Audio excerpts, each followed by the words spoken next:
നമസ്കാരം, ഞാൻ Shaiju Adappally, Ernakulam Saint Mary's prayer മിനിസ്ട്രിയിൽ നിന്നാണ്. ഒരു മോട്ടിവേഷണൽ സ്പീച്ച്. ജാതി മതഭേദമന്യേ വിജയം ആഗ്രഹിക്കുന്ന എല്ലാ പ്രായക്കാർക്കും എല്ലാ മനുഷ്യർക്കും ഉപകരിക്കുന്ന രീതിയിൽ ഒരെണ്ണം ഷെയർ ചെയ്യുകയാണ്. നിങ്ങൾക്കും വിജയിക്കാം, വിജയത്തിൻ്റെ താക്കോൽ എന്നാണ് ഈ സബ്ജക്റ്റ്. കഴിഞ്ഞ കുറേ ദിവസങ്ങളായിട്ട് എന്നെ അസ്വസ്ഥപ്പെടുത്തിക്കൊണ്ടിരിക്കുന്ന, ചിന്തിപ്പിച്ചുകൊണ്ടിരിക്കുന്ന ഒരു മേഖലയാണ്. ജീവിതത്തിൽ പല യാഥാർത്ഥ്യങ്ങളെയും പ്രതിസന്ധികളെയും നേരിട്ട് കൊണ്ടിരിക്കുന്ന അനേകരുമായിട്ട് ഈ ദിവസങ്ങളിൽ ഫോണിൽ സംസാരിക്കുകയും നേരിട്ട് കാണാനും മിണ്ടാനുമൊക്കെ ഇടയായതിൻ്റെ വെളിച്ചത്തിൽ വലിയ ബുദ്ധിയും പഠിപ്പും വലിപ്പവും ഊർജവും ഒക്കെ ഉള്ള പലരും ആനക്ക് ആനയുടെ വലിപ്പം അറിയാൻ പാടില്ല എന്ന് പറഞ്ഞതുപോലെ തന്നെ സ്വന്തം കഴിവുകളിൽ വിശ്വാസമില്ലാതെ പരിഭ്രമിക്കുന്നതും വർഷങ്ങൾ അനവധിയായിട്ടും പരാജയങ്ങളിൽ കൂപ്പുകുത്തുന്നതും തപ്പിത്തടയുന്നതായിട്ട് കാണുകയാണ്. ഞങ്ങൾ ജനിച്ചത് ഇതിനു വേണ്ടിയാണ്. അതായത് ഒരു കഥ വായിച്ചത് ഓർക്കുകയാണ്. ആനത്തൊട്ടിൽ കാണാനായിട്ട് ഒരാൾ പോയപ്പോൾ അവിടെ ഒരാനയെ കയറിൽ കെട്ടിയിരിക്കുന്നതായിട്ട് കണ്ടു. അപ്പോൾ ആ ആനയെ നോക്കുന്ന പാപ്പാനോട്, അവിടെ ജോലിയെടുക്കുന്നവരോട് ഇയാൾ ചോദിച്ചു, കയറിൽ കെട്ടിയിട്ടാൽ ഈ കയറ് പൊട്ടിച്ച് കളയുകയില്ലേ, ഇത് രക്ഷപ്പെടുകയില്ലേ എന്ന് ചോദിച്ചു. അപ്പോൾ ചിരിച്ചുകൊണ്ട് അയാൾ പറഞ്ഞു, കുഞ്ഞുനാളിൽ ഇതിനെ കിട്ടിയതാണ്, അന്ന് കുസൃതി കാണിച്ച് ഓടുമ്പോൾ കയറിൽ പിടിച്ച് കെട്ടിയിടും. അപ്പോൾ വലിക്കാനും പൊട്ടിക്കാനും ഒക്കെ നോക്കുമ്പോൾ അവനത് പൊട്ടിക്കാനോ അതിൽ നിന്ന് സ്വതന്ത്രനാകാനോ സാധിക്കുമായിരുന്നില്ല. പിന്നെ അവൻ അങ്ങോട്ട് വലുതായി വന്നപ്പോഴും അവനെ ചങ്ങലയിലൊന്നുമല്ല കയറ് കെട്ടിയിട്ടാൽ പണ്ടത്തതുപോലെ അവൻ്റെ വിചാരം ഇതാണ്, അവനത് പൊട്ടിക്കാനായിട്ട് സാധിക്കുകയില്ല. അവനെ ചങ്ങലയിലൊന്നും പൂട്ടിയിടേണ്ട കാര്യമില്ല. പണ്ടത്തെ പോലെ ആ കയറിൽ അവർ പൂട്ടി കെട്ടി ഇട്ടിരിക്കുകയാണ്. അപ്പോൾ അവനിപ്പോഴും ആ കുഞ്ഞു മനസ്സ്, കുഞ്ഞുനാൾ ആ ശരീരം ആന ഇത്ര വളർന്നിട്ടും അവൻ്റെ മനസ്സ് ചെറുതാണ്. നമുക്ക് ചിലരൊക്കെ പറയും ആ ശരീരത്തിൻ്റെ അത്ര അവൻ്റെ മനസ്സിന് വലിപ്പമില്ലെന്ന് പറയും. അപ്പോൾ അതുകൊണ്ട് അവൻ ഒന്ന് ആഞ്ഞു വീശിയാൽ അത് പൊട്ടാവുന്നതേ ഉള്ളൂ. പക്ഷേ അവനത് പണ്ടത്തെ ചിന്തയാണ്, പണ്ട് മുതലേ അതിൽ കെട്ടിയിട്ടിരിക്കുന്നത് കൊണ്ട് ഇവന് ഇപ്പോഴും അവൻ ബന്ധനത്തിൽ തന്നെയാണ്, തനിക്ക് രക്ഷപ്പെടാനാവില്ല എന്നുള്ളതാണ് അവൻ്റെ ചിന്ത. ഇതുപോലെ കഴിയുന്ന അനേകം മനുഷ്യരുണ്ട്. എൻ്റെ ജീവിതം ഇങ്ങനെ തന്നെയാണ്, ഇതിന് ഇനി മാറ്റമൊന്നുമില്ല എന്ന് പറഞ്ഞ് ഭാര്യനെ ഡൈവേഴ്സ് ചെയ്ത് ഭർത്താവിനെ ഡൈവേഴ്സ് ചെയ്ത് പോകണമെന്നല്ല. ജീവിതത്തിൽ ഏത് മേഖലയിലൂടെ കടന്നു പോയവരായാലും നിങ്ങൾക്ക് നിങ്ങളുടെ ജീവിതം മാറ്റിമറിക്കാൻ, നിങ്ങളുടെ ജീവിതം വിജയത്തിലെത്തിക്കാൻ സാധിക്കും. ദാമ്പത്യ ജീവിതമാകാം, വിവാഹ ജീവിതമാകാം, നിങ്ങളുടെ തൊഴിൽ മേഖലയാകാം. നമ്മൾ പറയും അത് യൂസഫ് അലി സാറിനൊക്കെ മാത്രമേ പറഞ്ഞിട്ടുള്ളെന്ന് പറയും. ഒരു ജന്മം കൊണ്ട്, ഒരു ജീവിതം കൊണ്ട് ബിസിനസ്സിൻ്റെ സാമ്രാജ്യങ്ങൾ പടുത്തുയർത്തത് അദ്ദേഹം ഒരു ബിസിനസ് മാനായിട്ട് ജനിച്ച് വീണതുകൊണ്ടല്ല. അദ്ദേഹത്തിൻ്റെ കഥകൾ കേട്ടിട്ടുണ്ട്. എത്ര മോട്ടിവേഷനിലാണെന്നറിയാമോ? വളരെ സിമ്പിളായിട്ട് പറയുന്നത്, ഇതുപോലെ ചാടിക്കുതിച്ചൊന്നുമല്ല, എത്ര സൗമ്യതയോടെയാണ് പറയുന്നതെന്നറിയാമോ? വളരെ കഷ്ടപ്പെട്ട് ചെറിയ കാര്യങ്ങളിൽ നിന്ന്, ചെറിയ തൊഴിൽ മേഖലകളിൽ നിന്ന് ആരംഭിച്ചാണ് ഇന്ന് അദ്ദേഹം ആയിരങ്ങൾ പതിനായിരങ്ങൾക്ക് ഇന്ത്യക്കകത്തും പുറത്തും ലോകത്ത് പല രാജ്യങ്ങളിലായിട്ട് കോടിക്കണക്കിന് ടേൺ ഓവറുള്ള ബിസിനസ്സും അനേകായിരം പേർക്ക് തൊഴിലും അനേകം ചാരിറ്റി പ്രവർത്തനങ്ങൾ. അദ്ദേഹമൊക്കെ ചാരിറ്റിക്ക് ചിലവാക്കുന്ന ഫണ്ടുകളൊക്കെ കേട്ടാൽ ഞെട്ടിപ്പോകും. അനാഥരോടും വിധവകളോടൊക്കെ പാവപ്പെട്ടവരോടും പ്രത്യേക പരിഗണനയാണ്. പക്ഷെ അതുമാത്രം പറഞ്ഞുകൊണ്ടിരുന്ന അദ്ദേഹത്തിന് കിടക്കപ്പുറത്ത് കിട്ടത്തില്ല.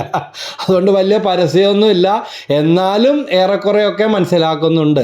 അപ്പോൾ നമുക്കും സാധിക്കും. നമുക്കിങ്ങനെ വെറുതെ ജീവിച്ചുകൊണ്ടിരുന്നാൽ പോരാ, നമുക്ക് പല നന്മ പ്രവൃത്തികളും ചെയ്യണം, നമ്മുടെ ലക്ഷ്യങ്ങൾ നേടണം. ഒരു കാര്യം രാവിലെ ചെയ്താൽ മതി. രാവിലെ എഴുന്നേൽക്കുമ്പോൾ തന്നെ നമ്മൾ ഉറക്കം എഴുന്നേറ്റ് പോകുന്നതിന് മുമ്പ് ഞാൻ എൻ്റെ ജീവിതത്തിൽ വിജയിക്കും, എൻ്റെ ലക്ഷ്യങ്ങൾ ഞാൻ നേടും, എനിക്ക് അച്ചീവ്മെൻറ്റ്സ്, നേട്ടങ്ങൾ ഉണ്ടാകും, ഞാൻ വിജയിയാകും, ഞാൻ വിജയിക്കാൻ വേണ്ടി ജനിച്ചവനോ ഇപ്പം നടക്കും. പറയല്ലേട്ടാ, ദൈവത്തെ ഓർത്ത് ഇത്രയും നാൾ പറഞ്ഞു, ഇനി അങ്ങനെ പറയല്ലേ. എൻ്റെ ലക്ഷ്യങ്ങൾ ഞാൻ നേടും, പരാജയങ്ങളെ ഞാൻ ചവിട്ടുപടികളാക്കി മാറ്റും. നിങ്ങൾ ഹെൻറി ഫോർഡിനെ കുറിച്ച് കേട്ടിട്ടുണ്ടോ? ചിലപ്പോൾ എന്നേക്കാൾ മുമ്പേ പലതവണ നിങ്ങളിത് വായിച്ചു കഴിഞ്ഞതായിരിക്കും. എന്നാലും ഒന്ന് പങ്കുവെക്കുകയാണ്. ഹെൻറി ഫോർഡ് എന്ന മനുഷ്യൻ മോട്ടോർ വെച്ച് ഓടുന്ന കാറ് കണ്ടുപിടിക്കാനുള്ള പരീക്ഷണങ്ങൾ ഏർപ്പെട്ടപ്പോൾ അന്നത്തെ പ്രഗത്ഭനായ ശാസ്ത്രജ്ഞൻ, വൈദ്യുത വിളക്ക് പോലും കണ്ടുപിടിച്ച തോമസ് ആൽവ എഡിസൺ പോലും അദ്ദേഹത്തോട് പറഞ്ഞു, ഇതാ നീ വേണമെങ്കിൽ ഇവിടെ വന്ന് എൻ്റെ പരീക്ഷണശാലയിൽ വന്ന് ജോലി എടുത്തോ, വെറുതെ എന്തിനാ സമയവും ജീവിതവും കളയുന്നത് എന്താണെന്ന് വെച്ചാൽ ഞാൻ ചെയ്തു തന്നോളാം എന്ന് പറഞ്ഞു. കാരണം കുതിര വലിക്കുന്ന കാളവണ്ടി, കുതിര വലിക്കുന്ന കുതിരവണ്ടി, ഒട്ടകം വലിക്കുന്ന സവാരി അല്ലാതെ ഒരു മോട്ടർ വെച്ച് ഒരു എൻജിൻ പിടിപ്പിച്ച് വാഹനം ഓടുക എന്നത് സ്വപ്നത്തിൽ പോലും സങ്കല്പിക്കാൻ പറ്റാതിരുന്ന അത്രയും പരിഷ്കാരമില്ലാത്ത ഒരു കാലഘട്ടമാണെന്ന് ഓർക്കണം. അപ്പോൾ എന്തിന് സ്നേഹം കൊണ്ടാണ് പറഞ്ഞത്, സമയം കളയണ്ട, ഇവിടെ വന്ന് എൻ്റെ പരീക്ഷാശാലയിൽ വന്ന് വല്ല ജോലി എടുത്തോ എന്ന്. പക്ഷേ ആ വിജയിയെ ആർക്കും പിന്തിരിപ്പിക്കാൻ സാധിച്ചില്ല. അദ്ദേഹം ലക്ഷ്യം കണ്ട ഹെൻറി ഫോർഡ് കാറ് വികസിപ്പിച്ചെടുത്തു.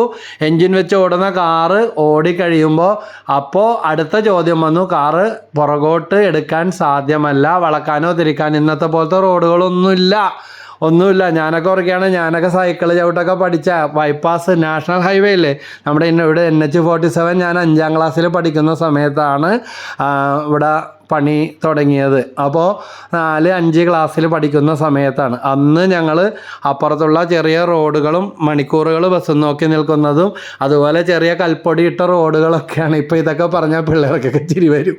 അങ്ങനത്തെ കൽപ്പൊടിയിട്ട റോഡുകളൊന്നും ഇവിടെയെങ്കിലും കാണാനില്ല.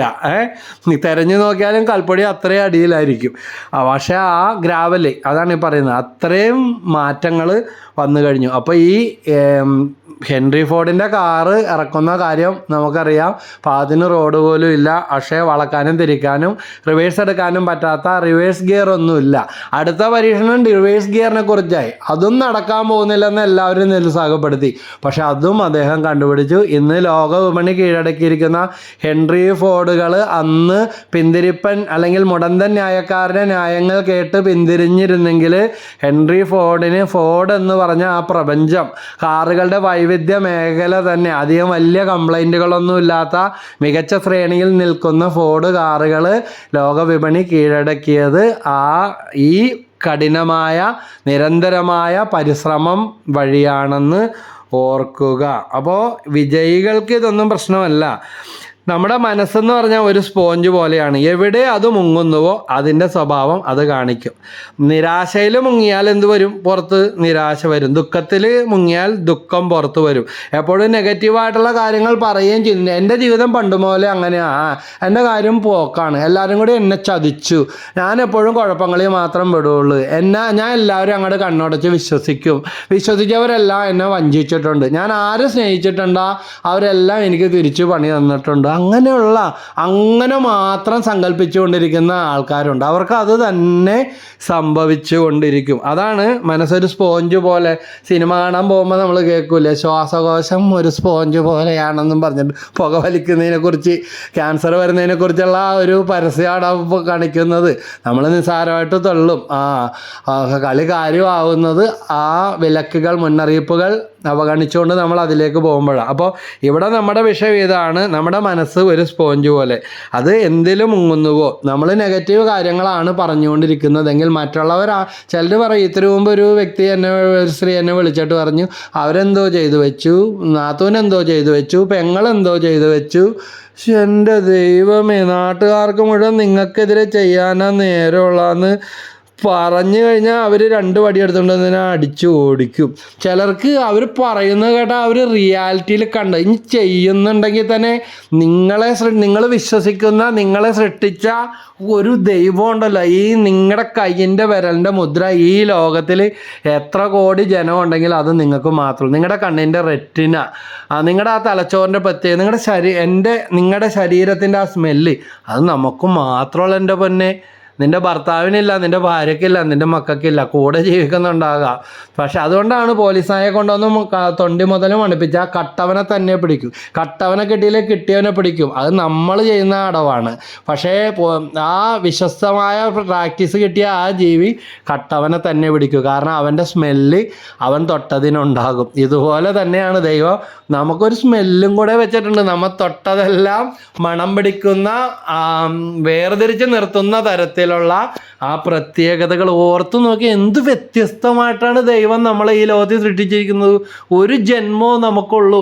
ഈ ആയുസ് മുഴുവൻ കഷ്ടത്തിലും നഷ്ടത്തിലും ദുഃഖത്തിലും നിരാശയിലും നീന്തി തുടിക്കാൻ നമ്മൾ സ്വയം സൃഷ്ടിച്ച ആ ദുഃഖത്തിൻ്റെ നിരാശയുടെ പ്രപഞ്ചത്തിൽ എൻ്റെ ജീവിതം അങ്ങനെ ആയിപ്പോയി, എൻ്റെ വീട്ടുകാരിങ്ങനെ ആയിപ്പോയി, എൻ്റെ അപ്പൻ അങ്ങനെ ആയിപ്പോയി, അവരിങ്ങനെ, ഭർത്താവ് ഇങ്ങനെ, ഇയാൾ ജീവിതകാലം മുഴുവൻ കൂടി, ഈ മക്കളാണെങ്കിൽ ഇതുപോലത്തെ മക്കൾ വേറെ ആർക്കും ഇല്ല, ദൈവമേ ഉണ്ടാകാതെ പോട്ടെ എന്ന് പറയുന്നവർ നമ്മുടെ കിണറ്റിൽ വീണ തവളേനെ പോലെ സ്വയം വിധി വാചകം ഉച്ചരിക്കുന്ന തലയിൽ അത് പിന്നെ എന്ത് ചെയ്താൽ അത് ഫ്രെയിം ചെയ്ത് വെച്ചിരിക്കുക. അവരെ രക്ഷിക്കാൻ ആർക്കും പറ്റത്തില്ല.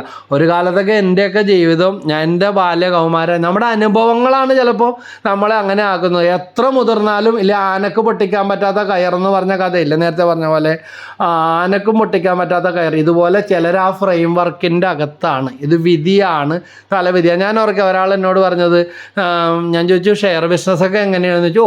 നമ്മുടെ കാര്യം പോക്ക, പണ്ടേ പോക്ക. ഷൈജനൊക്കെ ആണെങ്കിൽ ഈ പ്രാർത്ഥനയൊക്കെ ഉള്ളത് കൊണ്ട് നല്ലോണം കൂടി കിട്ടും. നമ്മൾ എന്തിൽ കൊണ്ടുപോയിട്ടാലും ഇട്ടതെല്ലാം പൊട്ടും എന്ന് പറയാം. അയാൾക്ക് അയാളെക്കുറിച്ച് തന്നെ വിലയില്ല. അയാൾ പറയുന്നത് ഇതാ, ഷൈജൻ എന്ന് പറഞ്ഞാൽ എന്നെ വീട്ടിൽ വിളിക്കുന്ന പേരാ. ഞാൻ പ്രാർത്ഥിക്കുന്ന അല്ലെങ്കിൽ എനിക്ക് വേണ്ടി പ്രാർത്ഥിക്കുന്ന ആൾക്കാരുള്ളത് കൊണ്ട് ഞാൻ ഷെയറിൽ കൊണ്ടുപോയിട്ട. ഷെയർ എന്ന് പറഞ്ഞാൽ അത് ചാഞ്ചാട്ടമാണ്. പണ്ട് മുതലേ അതിൻ്റെ സ്വഭാവം. അതിൽ ബുദ്ധിയുള്ളവൻ, വിവേകമുള്ളവൻ, അതിൻ്റെ ടെക്നിക്കുകൾ പഠിച്ചവനാണ് കാശുണ്ടാക്കുന്നത്. അല്ലാതെ അതിൽ വേറെ മാജിക്കൊന്നുമില്ല. അതിൻ്റെ രഹസ്യങ്ങൾ, അതിൻ്റെ സീക്രട്സ്, അതിൻ്റെ കളികൾ അറിയണം. ഏത് ബിസിനസ്സിലും അതിൻ്റെ ടെക്നിക്സ് നോക്കി കളിക്കുവാനായിട്ട് സാധിക്കണം. ഇപ്പോൾ ഒരു പ്രസംഗം പോലും ആ ശ്രോതാക്കളെ തൊട്ട് പറഞ്ഞില്ലെങ്കിൽ അത് കട്ട് ചെയ്തു പോകും. അല്ലെങ്കിൽ എത്ര മണിക്കൂർ ഇട്ടാലും എത്ര മണിക്കൂർ ലോഡ് ചെയ്താലും അവർക്ക് പിടിച്ച് അവർക്ക് അവരെ സ്പർശിക്കുന്ന ഞങ്ങളുടെ കാര്യമാണ്, ഇത് ഞങ്ങളുടെ കാര്യമാണ് പറയുന്നത്. ഇത് കേട്ടിട്ട് ഞങ്ങൾക്ക് പ്രയോജനമുണ്ടായി. ഇന്ന് തന്നെ എത്രയോ ആൾക്കാർ വിളിച്ചെന്നറിയാമോ. അപ്പോൾ ഇതൊക്കെ ദൈവം എനിക്കും നിങ്ങൾക്കും ഓരോ കീ ഫീച്ചേഴ്സ് ഈ ലോകത്തിൽ തന്നിട്ടുണ്ട്. അതുപോലെ വേറെ ആരും ഇല്ലെന്നേ. അത് നമ്മൾ തിരിച്ചറിയുവാനായിട്ട് നമുക്ക് സാധിക്കണം. അസൂയക്കാരും കമൻറ്റുകാരും ഒക്കെ ചുറ്റിനും വന്നേക്കാം. അപ്പോൾ ഭാരതത്തിൻ്റെ രാഷ്ട്രപിതാവ് മഹാത്മാഗാന്ധി പറഞ്ഞിരിക്കുന്ന ഇതാണ്, മനുഷ്യൻ അവൻ്റെ തന്നെ ചിന്തകളുടെ ഉൽപ്പന്നമാണ്. നാം എന്ത് ചിന്തിക്കുന്നുവോ അത് തന്നെ ആയിത്തീരുന്നു. ദേ കിടക്കണം.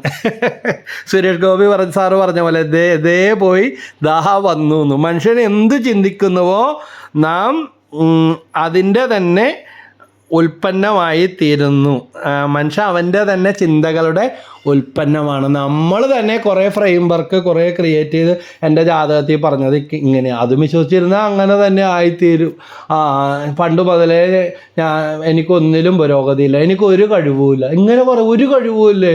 ഒരു കഴിവുമില്ലാത്ത മനുഷ്യരുണ്ടോ?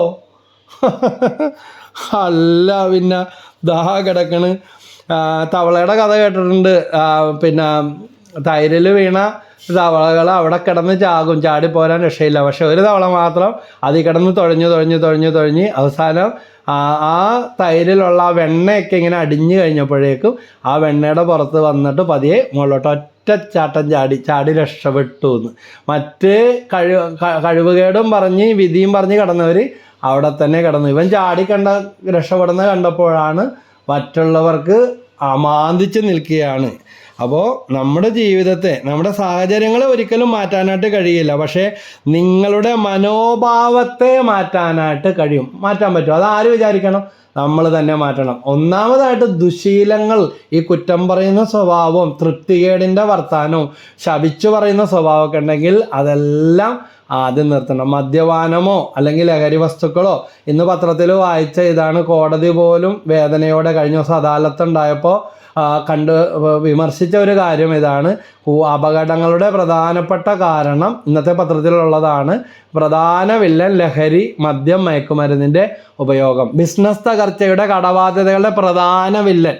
എൻ്റെ അടുത്ത് ഒരുപാട് ആളുകൾ, കഴിഞ്ഞ അപ്പച്ചനായിട്ടും ഇപ്പോൾ നമ്മുടെ അടുത്തുമൊക്കെ പലരും വരാറുണ്ട്. തകർച്ചകളുടെ പ്രധാന വില്ലൻ, ബിസിനസ് തകർച്ച അല്ലെങ്കിൽ കടബാധ്യത മാറാത്തതിൻ്റെ, എത്ര കിട്ടിയിട്ടും തികയാത്തതിൻ്റെ പ്രധാന വില്ലൻ എന്താണ്? മദ്യം അല്ലെങ്കിൽ ഏതെങ്കിലും തരത്തിലുള്ള ലഹരി വസ്തുക്കളോ ചൂതാട്ടമോ. കുടുംബം ഇരുന്ന് കൂട്ടത്തോടെ ചീട്ട് കളിക്കുന്ന ചൂത് കളിക്കുന്ന ആൾക്കാരുണ്ട്. അവരുടെ വിചാരം എന്തോ ഭയങ്കര വലിയ കാര്യമാണ്. പൈസ വെച്ച് കളിക്കുന്നവരുണ്ട്.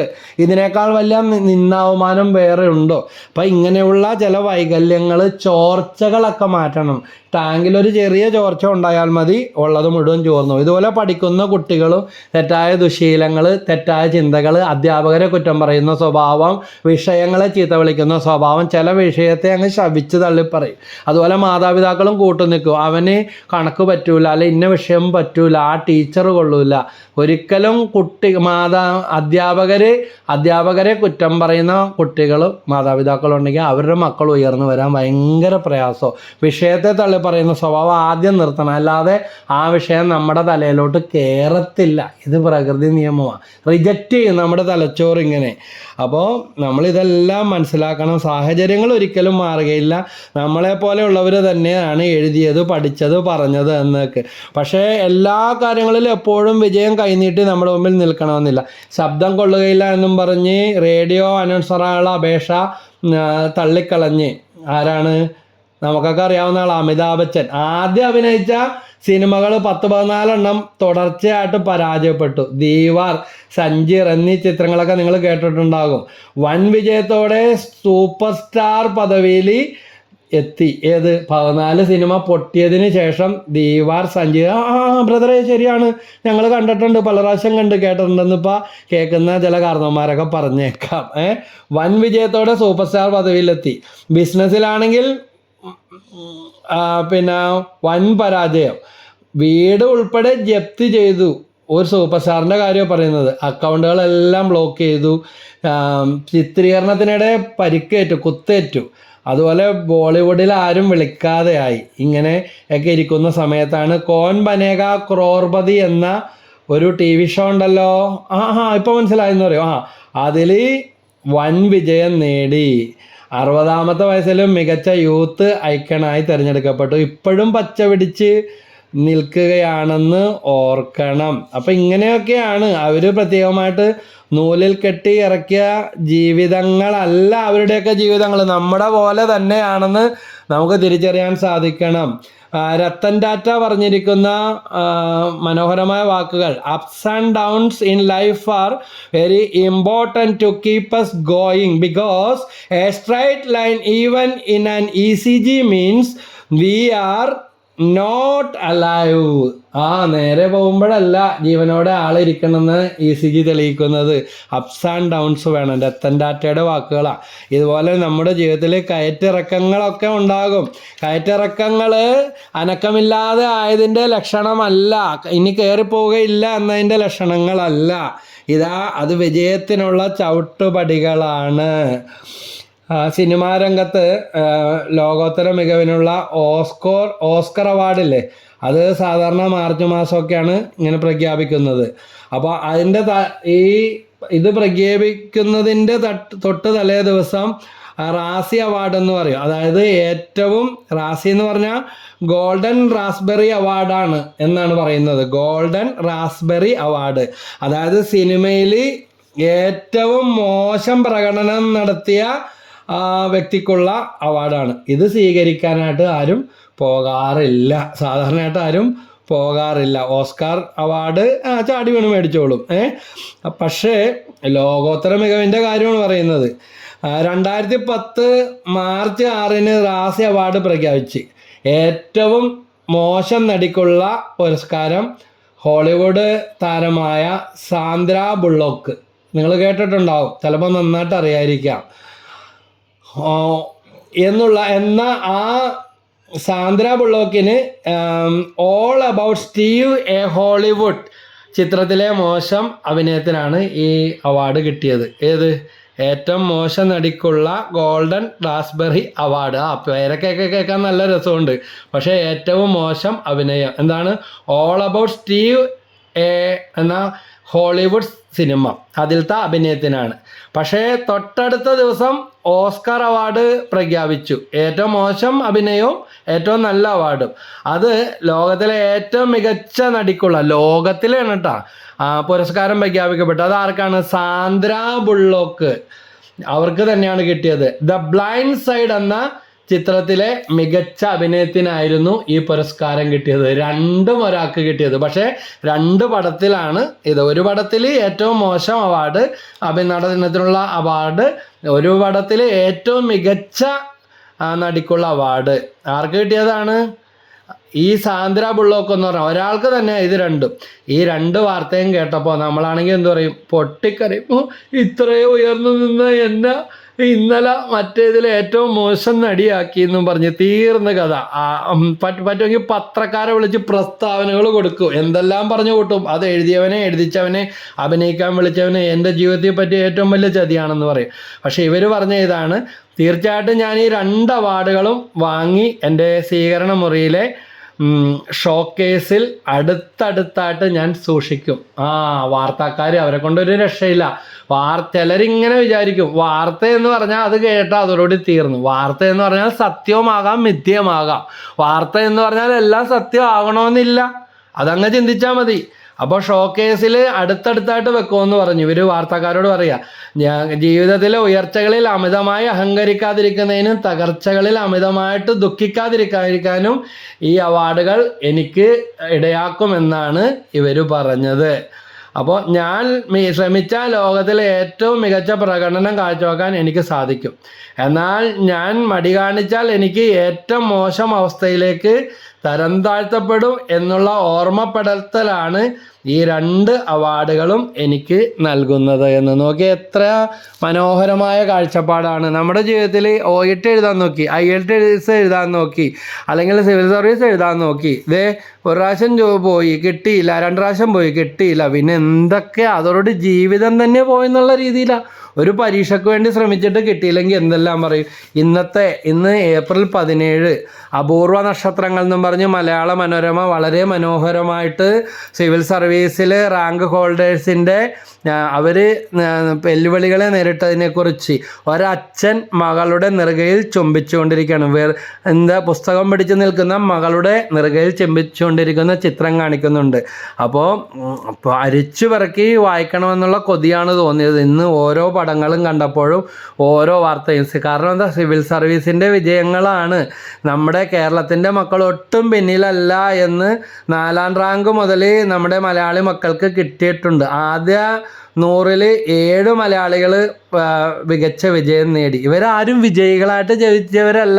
പലതവണ ശ്രമിച്ചിട്ട് കിട്ടാതെ പോയവരും പിന്തള്ളപ്പെട്ടവരൊക്കെ ഉണ്ട്. അപ്പോൾ ഈ പാർവതി ഗോപകുമാർ എന്ന് പറഞ്ഞ ഈ മകൾ 282ാം റാങ്ക്. ഒരു കാര്യം പറയട്ടെ, അവൾക്ക് ഒരു കൈയേ ഉള്ളൂ. 2 കൈയോടെ ജനിച്ചവളാണ്. അച്ഛൻ്റെ പുറകിൽ സ്കൂട്ടറിലിരുന്ന് പോകുമ്പോൾ ഒരു കാറ് വന്ന് തട്ടി അവൾ തെറിച്ച് വീണത് മറ്റൊരു ഹെവി വെഹിക്കിളിൻ്റെ KSRTC ബസ്സിൻ്റെ അടിയിലേക്കാണ്. അങ്ങനെ ബസ് കയറി ഇറങ്ങി. എന്തൊരു സീനാണെന്ന് നോക്കിയേ. അവക്കടെ കൈമുട്ടിന് താഴെ വലത്ത് കൈ മുറിച്ച് കളഞ്ഞ്. നമ്മളാണെങ്കിൽ നല്ലോണം 10ാം ക്ലാസ് വരെ എങ്ങനെയെങ്കിലും പറ്റിയാൽ എത്തിക്കുക, അല്ലെങ്കിൽ ഇത്രേ പറഞ്ഞിട്ടുള്ളതെന്ന് വിചാരിക്കാം. പിന്നെ ജീവിതം വേദനയും ചികിത്സയും വിധിവാചകവും ഒക്കെ ആയിട്ട് നീങ്ങും. പക്ഷേ ഇതാ അവിടം കൊണ്ട് പാർവതി ഗോപകുമാർ എന്ന മകള് പരാജയപ്പെട്ട് ഇല്ലാതായി തീരുകയല്ല ചെയ്തത്. 2010 ഈ അപകടം. പക്ഷേ ഇന്ന് 2024 ഏപ്രിൽ 17 പത്രത്തിൽ ഫ്രണ്ട് പേജിൽ അടിച്ചു വന്നിരിക്കുന്നത് കൈയില്ലാത്തതിൻ്റെ പരാജയ കഥയല്ല. ഒരു കൈ നഷ്ടപ്പെട്ടിട്ട് ഇടത് കൈ വെച്ച് സിവിൽ സർവീസ് പരീക്ഷ എഴുതി വിജയം നേടിയ ഈ മകളുടെ വിജയ കഥ. 282ാം റാങ്ക് നേടി പാർവതി എന്ന ഈ മകൾക്ക്, പാർവതി ഗോപകുമാറിന് അഭിനന്ദനങ്ങൾ. അച്ഛൻ്റെ സ്നേഹചുംബനം കൊടുക്കുന്നത് ഇന്ന് ലോകം മുഴുവനും ഈ ദൃശ്യം കാണുകയാണ്. ഓർത്ത് നോക്കി എല്ലാ മാധ്യമങ്ങളിലും ഇത് വരട്ടെ എന്ന് പ്രാർത്ഥിക്കുകയാണ്. അപ്പോൾ അതുപോലെ തന്നെ ഗോകുൽ കൃഷ്ണ എന്ന് പറഞ്ഞ ഒരു ചെറുപ്പക്കാരൻ്റെ കഥ വായിച്ചു. അവന് അപകടമൊക്കെ ഉണ്ടായി. ഇതെന്താ അപകടം മാത്രമേ ഉള്ളൂ. ലോറി ഇടിച്ച് ഗുരുതരമായിട്ട് എൻജിനീയറിങ്ങിന് പഠിച്ചിരിക്കുമ്പോൾ ഗുരുതരമായിട്ട് പരിക്കേറ്റു. ബൈക്കിൽ യാത്ര ചെയ്തുകൊണ്ടിരുന്ന ഈ മനുഷ്യൻ്റെ നാഡീ ഞരമ്പുകൾക്കൊക്കെ ക്ഷതം പറ്റി. ഗോകുൽ കൃഷ്ണ എന്നാണ് പേര്. അങ്ങനെ പക്ഷേ ഈ മനുഷ്യൻ ഇപ്പോൾ സിവിൽ സർവീസിൽ 895ാം റാങ്ക് നേടി. 4ാമത്തെ ശ്രമത്തിലാണ്. 2021 അഭിമുഖം വരെ എത്തിയതാണ്. എന്നിട്ടും ഇതാ പിൻവാങ്ങിയില്ല, അദ്ദേഹം വിജയിക്കുകയാണ് ചെയ്തത്. 895 റാങ്ക് നേടി. 4ാമത്തെ ശ്രമത്തിലാണ് അദ്ദേഹത്തിന് ഈ വിജയം കിട്ടിയത്. ഓർത്തു നോക്കിയേ. അപ്പോൾ നമ്മളിങ്ങനെ സാധിക്കൂല എന്നും പറഞ്ഞ് നമ്മുടെ തലച്ചോറിന് ഭക്ഷണമായിട്ട് ഈ നമ്മുടെ മുറിവൊക്കെ ഉണ്ടാകുമ്പോൾ അത് മാന്തി പുണ്ണാക്കുന്നത് പോലെ പറ്റൂല, നമ്മുടെ കുടുംബത്തിൽ ആർക്കും കിട്ടിയിട്ടില്ല, അല്ലെങ്കിൽ ഇത്രയും അപകടം പറ്റി ചതഞ്ഞെറിഞ്ഞ് പോയതുകൊണ്ട് ഇനി പറ്റൂല എന്ന് പറഞ്ഞിരുന്നാൽ ഏത് കാര്യവും പറ്റത്തില്ല. എനിക്ക് സാധിക്കും, പറ്റും, ഞാൻ പരിശ്രമിക്കും, വിജയിക്കും, ദൈവം എന്നെ സഹായിക്കും. രാവിലെ എഴുന്നേൽക്കുമ്പോഴും രാത്രി കിടക്കുമ്പോഴും ഇത് പറഞ്ഞിട്ട് കണ്ണും പൂട്ടി കിടന്ന് കൂർക്കം വലിച്ച് പിന്നെ സീരിയലും കണ്ട് സിനിമയും കണ്ട സിനിമയും പിന്നെയും കണ്ട് കിടന്നു ഉറങ്ങിയ കയ്യും കെട്ടിയിരുന്ന് മുറി അടച്ചു വരുന്നു, മൊബൈൽ ഫോണും ചെയ്ത് അശ്ലീല ചാനലും കണ്ടിരുന്ന ആരും കൊണ്ടുവന്ന് സ്വപ്നമുണ്ട്. പക്ഷേ സ്വപ്നങ്ങൾക്ക് ചിറക് മുളക്കാത്ത ആ അവസ്ഥ വെച്ചുകൊണ്ടിരുന്നാൽ ആരും രക്ഷപ്പെടാനായിട്ട് പോകുന്നില്ല. അപ്പോൾ ജീവിതത്തിൽ ഉയർച്ച താഴ്ചകളൊക്കെ സ്വാഭാവികമാണ്. ഈ പ്രകൃതി പോലും നമുക്ക് പഠിപ്പിക്കുന്നത് ഇതാണ്. ഈ കഴിഞ്ഞ ദിവസങ്ങളിൽ കൊടിയ വരൾച്ചയാണ് അനുഭവിച്ചു കടന്നു പോയിക്കൊണ്ടിരിക്കുന്നത്. പക്ഷേ ഈ കഴിഞ്ഞ ദിവസങ്ങളിലൊക്കെ പെരുമഴ പെയ്തു. 1-2 ദിവസം നമ്മുടെ ഇവിടെ എറണാകുളത്ത് ഞങ്ങളൊക്കെ ആയിരിക്കുന്ന സ്ഥലത്ത് നല്ല കുതിരയും മഴ പെയ്തു. പക്ഷേ അത് കഴിഞ്ഞ് നല്ല ചൂടുണ്ട് കേട്ടോ. അപ്പോൾ ഇതെല്ലാം പ്രകൃതി പോലും നമുക്ക് പഠിപ്പിച്ചു തരുന്നത് വ്യത്യസ്തമായ പാഠങ്ങളാണ്. നമുക്കറിയാം, സുനാമിയായി കൊത്തിമറിഞ്ഞു വന്നതും പ്രളയമായി മലക്കം മറിഞ്ഞു പോയതും വീണ്ടും കോവിഡായി പ്രകൃതിയുടെ ചില വിളയാട്ടങ്ങൾ കടന്നു വന്നതും അതിനെല്ലാം അതിജീവിച്ചവർ ഒട്ടനവധിയാണ്. ഒട്ടനവധി പേർക്ക് ജീവൻ നഷ്ടപ്പെട്ടു. ആ കഥയും പറഞ്ഞ് ജീവിതം അവസാനിപ്പിക്കാനോ നിരാശയിലേക്ക് കൂപ്പുകുത്താനോ അല്ല. ഇന്ന് കുറേ പേര് പ്രളയം, കോവിഡ്, സുനാമി, ഇനി എന്ത് ചെയ്തിട്ടും കാര്യമില്ല, എല്ലാം പോയി, ലോകം മുഴുവൻ പോയി, എല്ലാം പോയി എന്നും പറഞ്ഞിരിപ്പാ കൈയും കെട്ടിയിരുന്നാൽ വല്ലതും നടക്കുക. കടന്ന് കഷ്ടപ്പെട്ടിട്ട് പോലും ജീവിക്കാൻ പറ്റാത്തവർ എന്ത് ചെയ്യാനാ, ആര് തരാനാ, എവിടെ കിട്ടാനാ? ഈ നെഗറ്റീവ് ടോക്ക് നിർത്ത്. എന്നാലേ നമ്മൾ രക്ഷപ്പെടുള്ളൂ. എന്ത് അമൃത് കൊണ്ടുവന്ന് ഒഴിച്ചിട്ടും ഒരു കാര്യവുമില്ല. അപ്പോൾ ജീവിതത്തിൽ ഈ പ്രപഞ്ചത്തിൽ പോലും ഏറെ മലക്കം മറിച്ചിലുകൾ, മാറ്റങ്ങളുണ്ട്. പക്ഷേ തുടർന്ന് വരുന്ന ആ പ്രഭാതം എന്താണെന്ന് പറയുക, വലിയ ശാന്തത നമുക്ക് പ്രദാനം ചെയ്യും. അല്ലാതെ ഇതും പറഞ്ഞ് ജീവിതം അവസാനിപ്പിക്കാനല്ല നമ്മൾ ശ്രമിക്കേണ്ടത്. നമ്മൾ നേട്ടങ്ങൾ കൊയ്തെടുക്കുവാൻ നമുക്ക് സാധിക്കണം. അതുപോലെ കലക്കവെള്ളം പിടിച്ച് ഒരു സ്ഥലത്ത് വെച്ച് കാത്തിരുന്നാൽ അതിൽ അഴുക്കെല്ലാം അടിഞ്ഞ്, ഇതുപോലെ തന്നെയാണ് നമ്മുടെ ജീവിതത്തിൽ പ്രതിസന്ധികൾ കടന്നു വരുമ്പോൾ കാത്തിരിക്കാനുള്ള ഒരു മനസ്ഥിതി, വെയിറ്റ് ചെയ്യാനുള്ള ഒരു മനസ്ഥിതിയും ഒരു പ്രാർത്ഥനാ മനോഭാവവും ഒരു വിശുദ്ധിയെല്ലാം നമുക്ക് ഉണ്ടാകണം. കലുഷിതമായ മനസ്സിരിക്കുമ്പോൾ നമ്മൾ അല്പം ശാന്തമാകാനായിട്ട് ശ്രമിക്കണം. കാരണം മനസ്സ് ശാന്തമാവുമ്പോഴാണ് കാര്യങ്ങൾ ആലോചിക്കുക, പുതിയ വഴികൾ മനസ്സിൽ തെളിഞ്ഞു വരുന്നത്. എല്ലാം തകർന്നടിയുമ്പോഴും തകരാൻ പാടില്ലാത്ത ഒന്നുണ്ട്, അതാണ് നമ്മുടെ മനസ്സ്. നമ്മളിന്ന് മറ്റുള്ളവരുടെ മനസ്സും തീരുമാനം അനുസരിച്ചല്ല നമ്മുടെ ജീവിതം ക്രമപ്പെടുത്തേണ്ടത്. ഇനി മനസ്സ് മടുത്താലാ പിന്നെ എത്രയൊക്കെ ശക്തിയും പിന്തുണയും ഉണ്ടെന്ന് പറഞ്ഞാലും ആരൊക്കെ ഉണ്ടെന്ന് പറഞ്ഞാലും അതോടുകൂടെ കഥ കഴിഞ്ഞത് തന്നെ. ജീവിതം ഒരടി പോലും മുന്നോട്ട് വയ്ക്കാനായില്ല. കഴിഞ്ഞ അനേക നാളുകളിൽ മരിക്കാൻ വേണ്ടി വരെയും ഇരുന്ന പല ആളുകളെ അതിൽ നിന്ന് പിന്തിരിപ്പിക്കാനുള്ള നിരവധി അവസരങ്ങൾ അവർക്ക് കൊടുത്ത ബോധവൽക്കരണങ്ങൾ, ക്ലാസ്സുകൾ, ഉപദേശങ്ങളിലൂടെയൊക്കെ സാധിച്ച ഒത്തിരി ആണും പെണ്ണും എന്നേക്കാൾ ഒത്തിരി പ്രായമുള്ള ആൾക്കാർ ഒന്ന് തട്ടിക്കൊടുത്താൽ മതി. കയ്യോലപ്പുറത്ത് ഇരിക്കുന്ന തേങ്ങ പോലെ ഒന്ന് തട്ടിക്കൊടുത്താൽ മതി. അവരെ നേരായ ഇതിലേക്ക് കൊണ്ടുവരാൻ സാധിച്ച നിരവധി അനുഭവങ്ങളുണ്ട്. അപ്പോൾ നമുക്ക് കൂടുതൽ സങ്കടങ്ങളും പ്രയാസങ്ങളും ഒക്കെ വരുമ്പോൾ ആത്മഹത്യ ഒരു പരിഹാരമല്ലെന്ന് ഓർക്കുക. ആത്മാവിനെ ഒരിക്കലും നമുക്ക് ഹത്യ ചെയ്യാൻ, നശിപ്പിക്കാൻ നമുക്ക് ആർക്കും സാധ്യമല്ല. അത് നമ്മുടെ ലിസ്റ്റിൽ വരുന്ന കാര്യമല്ല. ശരീരത്തെ കൊല്ലാനായിട്ട് ചിലപ്പോൾ സാധിച്ചേക്കും, പക്ഷേ മനസ്സും ആത്മാവും ഇതാ മനസ്സിൻ്റെ ശക്തിയിൽ കൊതിച്ചു പാഞ്ഞ് ആത്മരക്ഷയ്ക്ക് നമുക്ക് മഹാത്മാഗാന്ധി പറയുന്നുണ്ട്, ഭാരതത്തിൻ്റെ രാഷ്ട്രപിതാവ്, നിങ്ങൾക്ക് ഒരാൾക്ക് ജന്മം കൊടുക്കാൻ സാധിക്കുന്നെങ്കിൽ നിങ്ങൾക്ക് ഒരാളെ കൊല്ലാൻ അധികാരമുണ്ട് എന്ന്. അപ്പോൾ നമ്മൾക്കൊന്നും ചെയ്യാനായിട്ട് കഴിവില്ല. ദൈവം തരുന്ന ജീവനാണ് ഈ ഭൂമിയിലേക്ക് ഏറ്റെടുക്കാനാണ് മാതാപിതാക്കൾക്കാണെങ്കിൽ പോലും സാധിക്കുന്നത്. അല്ലെങ്കിൽ ഇന്ന് എത്രയോ കുഞ്ഞുങ്ങളില്ലാത്തവരുണ്ട്, അവരിനി ഓടാത്ത വഴികളൊന്നുമില്ല.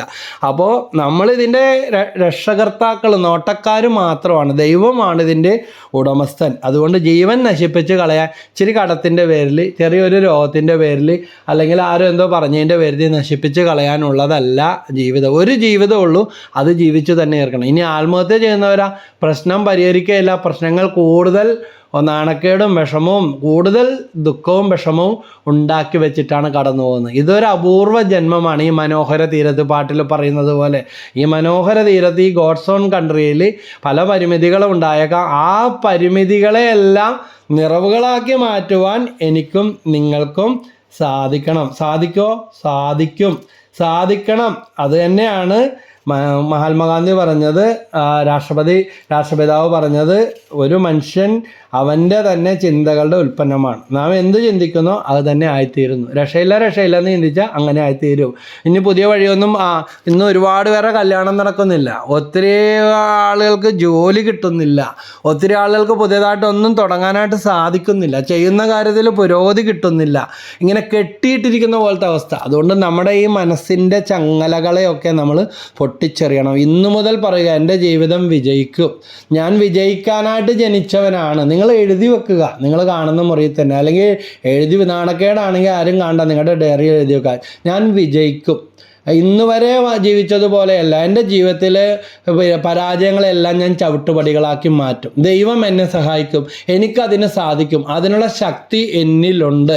എൻ്റെ ദൈവം എൻ്റെ ആഗ്രഹങ്ങൾ സാധിച്ചു തരും, എൻ്റെ പരീക്ഷകളിൽ ഞാൻ വിജയിക്കും. ഇതൊന്ന് ഭക്ഷണമായിട്ട് നമ്മുടെ തലച്ചോറിലേക്ക്, നമ്മുടെ മനസ്സിലേക്ക് കൊടുത്ത്, ഇതാ ആത്മഹത്യ ഒന്നിനും, ഇനി ആത്മഹത്യ എന്താ ഉള്ളവർ, ആത്മഹത്യ ഒന്നിനും പരിഹാരമല്ല. ആത്മഹത്യ ചെയ്തവരാരും ഒന്നിനും ഒരു പരിഹാരം ഉണ്ടാക്കിയിട്ടില്ല. എൻ്റെ ജീവിതം നശിപ്പിച്ച് കളയാനുള്ളതല്ല, ഇതൊത്തിരി നന്മ ചെയ്യാനുള്ളതാണ്. എൻ്റെ ലക്ഷ്യങ്ങൾ നേടുവാനായിട്ട് സാധിക്കും. ജീവിതത്തിൽ എനിക്ക് ഇനിയും വിജയങ്ങളും സന്തോഷങ്ങളും ഉയർച്ചകളും ഉണ്ടാകും. ഇങ്ങനെ ഒന്ന് പറയാനായിട്ട് തുടങ്ങി. IELTS നിങ്ങളുടെ കൈവെള്ളയിൽ വരും എന്ന് പറഞ്ഞാൽ കൈകെട്ടിരിക്കണമെന്നല്ല. OET നിങ്ങൾക്ക് കിട്ടും, സിവിൽ സർവീസ് നിങ്ങൾക്ക് കിട്ടും. നിങ്ങളെപ്പോലത്തെ മനുഷ്യരാണ് ഇതൊക്കെ എഴുതിയതും പഠിച്ചതും പഠിപ്പിച്ചുകൊണ്ടിരിക്കുന്നതും വിജയിച്ചുകൊണ്ടിരിക്കുന്നതും. അവർക്കെല്ലാം സാധിക്കുമെങ്കിൽ നിങ്ങൾക്കും സാധിക്കില്ലേ? തീർച്ചയായിട്ടും സാധിക്കും. തേനീച്ചയെ നോക്കിയേ, എത്രയോ തവണ ഓരോ പൂക്കളിൽ സഞ്ചരിച്ചിട്ടാണ് ഓരോ തുള്ളി തേനും അത് ഒരു വിശ്രമവുമില്ലാതെ ജോലിയെടുത്തിട്ടാണ് ഈ തേനുകളെല്ലാം സംഭരിക്കുന്നത്. അതുകൊണ്ട് അധ്വാനിക്കാതെ നമുക്ക് ഈ ലോകത്തിൽ ജീവിക്കാനായിട്ട് സാധിക്കുകയില്ല. ഇങ്ങനെ പറയും, മടിയൻ മുടിയൻ്റെ സഹോദരനാണ് എന്ന് പറഞ്ഞ് കയ്യും കെട്ടി ഇരുന്നിട്ട് നോക്കിയിരുന്നാൽ വല്ലവരും കൊണ്ടുവന്ന് തരുമോ? കഷ്ടപ്പെട്ടത് തന്നെ ജീവിക്കാൻ ഒത്തിരി ബുദ്ധിമുട്ടിക്കൊണ്ടിരിക്കുന്ന കാലഘട്ടമാണ്. അതുകൊണ്ട് മനുഷ്യൻ്റെ ജനനം ആരംഭിക്കുമ്പോൾ തന്നെ ഇതാ ഒരു ബീജവും അണ്ടവും അവിടെ ഒരു ഭ്രൂണം രൂപപ്പെടുമ്പോൾ അന്നേ ഓട്ടമാണ്, അന്നേ ജനിക്കാനായുള്ള ഓട്ടം, പരക്കമ്പാച്ചിലിൽ വിജയിക്കുന്ന ആ അണുവിൽ നിന്നാണ് ഒരു കുഞ്ഞ് രൂപപ്പെടുന്നത്, ഒരു ഭ്രൂണം. ഈ മത്സരം ജീവിതകാലം മുഴുവനുണ്ട്. ഒരു അപ്പനിൽ നിന്ന് വരുന്ന ആ അണുക്കളിൽ ലക്ഷക്കണക്കിന് അണുക്കൾ ഓടിയതിൽ ഇതാ ആദ്യം ഓടിയെത്തിയ അണുവാണ് അവിടെ ബീജസങ്കലനത്തിൽ ഒരു ഭ്രൂണമായിട്ട് ഒരു കുഞ്ഞായിട്ട് അവിടെ രൂപപ്പെടുന്നത്. ഈ ഓട്ടമാണ് ഇത് എന്ന് തുടങ്ങി അന്നു മുതൽ മനുഷ്യന് ഓട്ടമാണ്. ഓടി അന്ന് വിജയിച്ചൊരു കുഞ്ഞായി തീർന്ന് പ്രത്യേകതകളുള്ള തനിമകളുള്ള വിജയിച്ച ഒരു കുഞ്ഞായി പുറത്തു വന്നെങ്കിൽ ഇനിയും ജീവിതത്തിൽ ഓടണം, ലക്ഷ്യങ്ങൾ നേടണം. തോറ്റ് പിൻവാങ്ങാനുള്ളവളല്ല. അപകർഷാബോധത്തോട് വിട പറയാനായിട്ട് പറയുക, അതിൽ നിന്ന് രക്ഷപ്പെടുക. അതുപോലെ തന്നെ സുപ്പീരിയറിറ്റി കോംപ്ലക്സും വേണ്ട, എല്ലായിടത്തും കയറി ആളാകുന്ന വരിക്കുന്ന സ്വഭാവം വേണ്ട. എളിമയോടെ നിന്ന് എന്നാൽ പരിശ്രമശീലത്തോടെ, പരിശ്രമിച്ചിടുകിൽ എന്തിനേയും വശത്തിലാക്കാമെന്ന് പാട് ഇല്ലേ? അപ്പോൾ പരിശ്രമം വേണം. അതിനുള്ള ശ്രമം നമ്മുടെ ജീവിതത്തിൽ ഉണ്ടായേ പറ്റൂ. പിന്നെ സിവിൽ സർവീസിൽ മികച്ച വിജയം നേടിയതിൽ 100-ൽ 7 മലയാളികളാണെന്ന് പറയുമ്പോൾ ഓർക്കുക, നാം എത്രത്തോളം മുന്നോട്ട് പോയിക്കഴിഞ്ഞുവെന്ന്. PK സിദ്ധാർത്ഥ് രാംകുമാറിന് സിവിൽ സർവീസ് പരീക്ഷയിൽ 4ാം റാങ്ക്. കഴിഞ്ഞ 9 വർഷത്തിനിടെ മലയാളിക്ക് കിട്ടുന്ന ഏറ്റവും ഉയർന്ന റാങ്കാണിത്. മലയാളി എന്ന് പറഞ്ഞാൽ നിസ്സാരക്കാരനല്ല ടക്ടാവേ. തൃശ്ശൂർ ഭാഷ വന്ന് കയറിയെന്നേ ഉള്ളൂ. അവർക്ക് സന്തോഷമുള്ള കാര്യമാണ്. അപ്പോൾ കഴിഞ്ഞ തവണത്തെ സിവിൽ സർവീസ് പരീക്ഷയിൽ 121 റാങ്ക് ലഭിച്ച് ഇപ്പോൾ IPS പരിശീലനത്തിലാണ് 4ാം ശ്രമത്തിൽ ഇദ്ദേഹം വിജയത്തിലെത്തിയത്. സിദ്ധാർത്ഥ് രാംകുമാർ. മിടുക്കിയുണ്ട് ശാരിക. സെർബ്രൽ പൾസി എന്ന് പറഞ്ഞ രോഗമുള്ള 3 വിരലുകൾ മാത്രമേ ചലിക്കത്തുള്ളൂ. ആ മകൾക്ക് 922 റാങ്ക്. അമ്മ ഭക്ഷണം വാരി കൊടുക്കണം. എൻ്റെ പൊന്നോ, ഭക്ഷണം വാരി കൊടുക്കുന്നത് ഉൾപ്പെടെ എല്ലാം ചെയ്തു കൊടുക്കുന്നത് അമ്മയാണ്.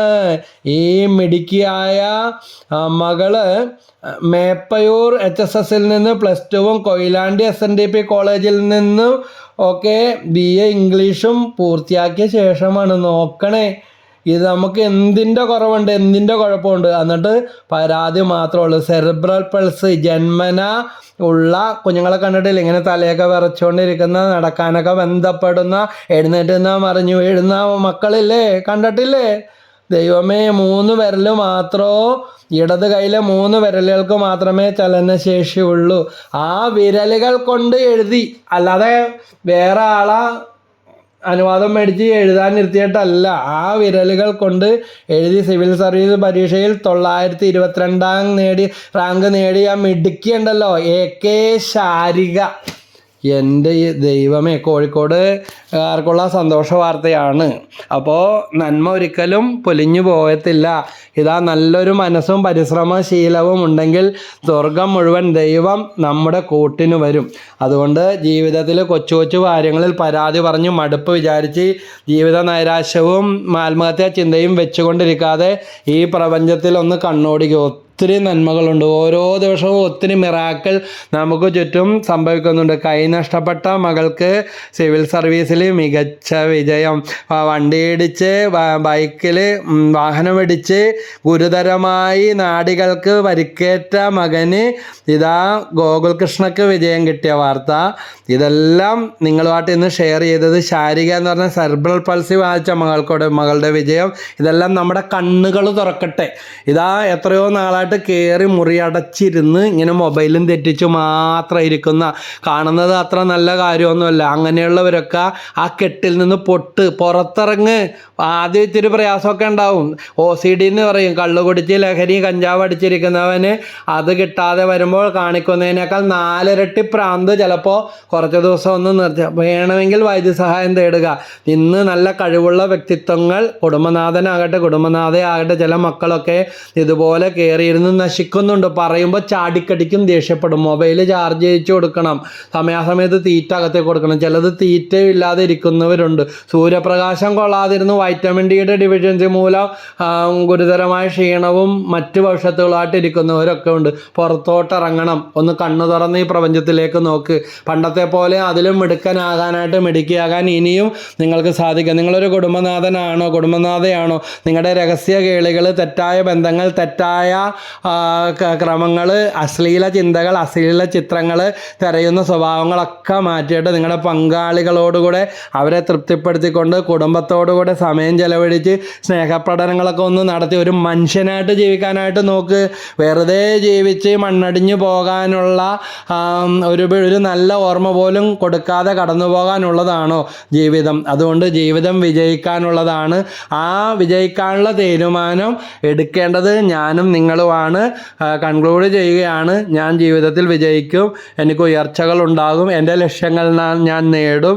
ഇന്നു മുതൽ ഞാൻ നന്നായി പരിശ്രമിക്കും, എൻ്റെ പരീക്ഷയിൽ വിജയിക്കും, എൻ്റെ തൊഴിൽ മേഖലയിൽ അഭിവൃദ്ധി ഉണ്ടാകും, നഷ്ടങ്ങളുടെ കണക്കുകളെല്ലാം ഞാൻ ചവിട്ടുപടികളാക്കി മാറ്റും, എൻ്റെ കടങ്ങളെല്ലാം തീർക്കും, ഞാൻ പാവപ്പെട്ടവരെയൊക്കെ സഹായിക്കും, എൻ്റെ ലക്ഷ്യങ്ങൾ ഞാൻ നേടും, എൻ്റെ ജീവിതം മികവുള്ളതായിത്തീരും, ഞാൻ മറ്റുള്ളവരെ കൂടുതൽ സ്നേഹിക്കും, ദൈവം എന്നെ സഹായിക്കും, എനിക്ക് കഴിവുണ്ട്, എനിക്ക് ശക്തിയുണ്ട്, കഴിവുണ്ട്, എനിക്ക് ശക്തിയുണ്ട്, ഞാൻ വിജയിക്കും, ഞാൻ ഉയർച്ച നേടും. ഈ താക്കോല് ഇത് തുറന്ന്, ഈ താഴ് തുറന്ന് ഈ താക്കോല് പ്രവർത്തിക്കട്ടെ. നിങ്ങളുടെ ജീവിതം വിജയിക്കും. അതിനുള്ള അനുഗ്രഹം ഈ ദൈവം നിങ്ങൾക്കെല്ലാവർക്കും പ്രദാനം ചെയ്യട്ടെ. ഈ പ്രോഗ്രാം കൂടിയ, ഈ ക്ലാസ് കൂടിയ നിങ്ങളുടെ ജീവിതം മാറി മറിയട്ടെ. കഴിഞ്ഞ അനേക നാളുകളിൽ അനേകർക്ക് പറഞ്ഞു കൊടുത്ത കീ ഫീച്ചേഴ്സ്, ടെക്നിക്കുകളെല്ലാം ഇതിലെല്ലാം ഒളിഞ്ഞു കിടക്കുന്നുണ്ട്. അതുകൊണ്ട് താല്പര്യത്തോടെ, ആഗ്രഹത്തോടെ നിങ്ങൾ ശ്രദ്ധിക്കുക. എൻ്റെ ജീവിതമാണ് മാറേണ്ടത്. അത് എനിക്ക് വേണ്ടിയാണ് ഈ പറഞ്ഞത്. ഇതെനിക്ക് അനുഭവസ്ഥമാകും. ഞാൻ എൻ്റെ കമൻറ്റുകൾ അയക്കും, ഷെയർ ചെയ്യും, ലൈക്ക് ചെയ്യും. അങ്ങനെ ഇത് മറ്റനേകർക്കും പ്രയോജനമുള്ളതാക്കി മാറ്റുമെന്ന തീരുമാനമെടുക്കാം. ദൈവം എല്ലാവരെയും അനുഗ്രഹിക്കട്ടെ. നന്ദി, നമസ്കാരം. ഒത്തിരി സ്നേഹത്തോടെ ബ്രദർ ഷൈജു ആദപ്പള്ളി. വീണ്ടും അടുത്ത വീഡിയോയുമായി കാണുന്നത് വരെ ഓക്കെ. ദൈവം എല്ലാവരെയും അനുഗ്രഹിക്കട്ടെ.